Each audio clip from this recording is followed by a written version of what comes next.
So we had a video earlier, maybe 2 videos ago, where we talked about Singapore giving RLUSD Ripple full end-to-end payment licenses. They can run the gamut on payments now in Malaysia and ASEAN markets.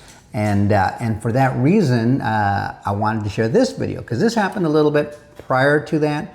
But as you see, this is the guy running Ripple over in the UK. And he's telling you the UK is embracing crypto. And he says something about them having a second mover advantage. Believe you me, coming in second, it's a bad idea, but they have no choice. The United States sets the standard. I believe Singapore and Asia are moving a lot faster, and they're embracing this. They understand what's happening, and they have for quite some time. But what I want to point out to you is that no matter what happens, the world is just going to have to embrace it. That's what they're going to do. They're going to embrace it. The markets may be down. They may be, fluctuating. There might be manipulation. But do you honestly believe that all these governments, and we're sharing them with you, we got UK here, we have Singapore on the other one, Japan on a prior one, Germany in another one, Brazil in another one, all these countries, and many more, most of them, they're embracing it because they have to. That's going to be the system. ISO 20022 is already mandatory. If you want to interact with Western civilization banks, you better have something that speaks that language. And what is that? That's cryptocurrency, ISO 20022 compatible blockchains. And the only one with legal regulatory, the only one, is XRP. So until we get the Clarity Act passed, and we will here in the United States, that's the only one. So if you're going to set up your system, you're going to use that one. And it almost seems like it's done on purpose. We have just this one. It may have gone through all this long and tedious lawsuit with the SEC. It was a 4-year lawsuit, cost Ripple about $200 million. But maybe it was by design. It seems that way because now the world's having to embrace it, and guess it's the only one that you can consider your stable coins on, really, because it's the only one that's got the legal regulatory clarity, so you can just go straight from start to go. And nothing else has that until the Clarity Act comes into play. You don't start building something out unless you know the rules of the road, right? And then you can build.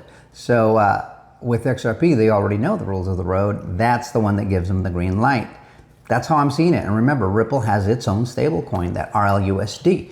But I just want to point out, countries are embracing it, no matter what's going on in the markets, which is why I always buy the dips.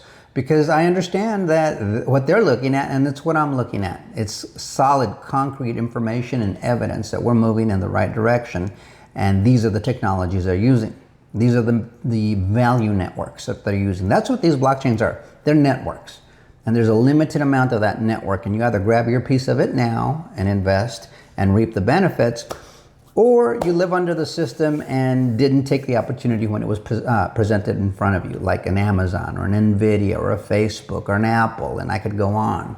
That's what we're looking at here, folks. So take a look at the video. Let me know what you think in the comments. Like, share, subscribe, and bookmark. Have yourself a coffee, and we'll see you guys on the next one. Until next time, adios, amigos.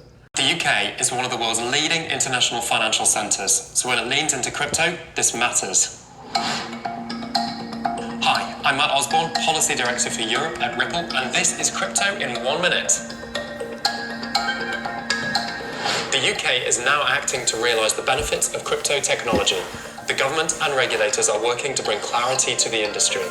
They're engaging with leading players, both homegrown and global, and that's a huge step forward. We're starting to see the results already, with leading UK financial institutions exploring what crypto means for their businesses.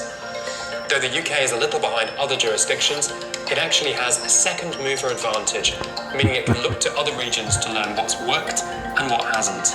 For example, the UK plans to allow overseas stablecoins like RLUSD to be used locally, supporting the UK's role as an international hub. Of course, challenges remain. The new framework needs to be implemented at pace, and the Bank of England has been cautious on stablecoins, though it's showing signs of a more constructive approach. The UK is recognising that proportionate, innovation-friendly rules are essential. If the UK follows through, it's on track to become a global leader in digital assets.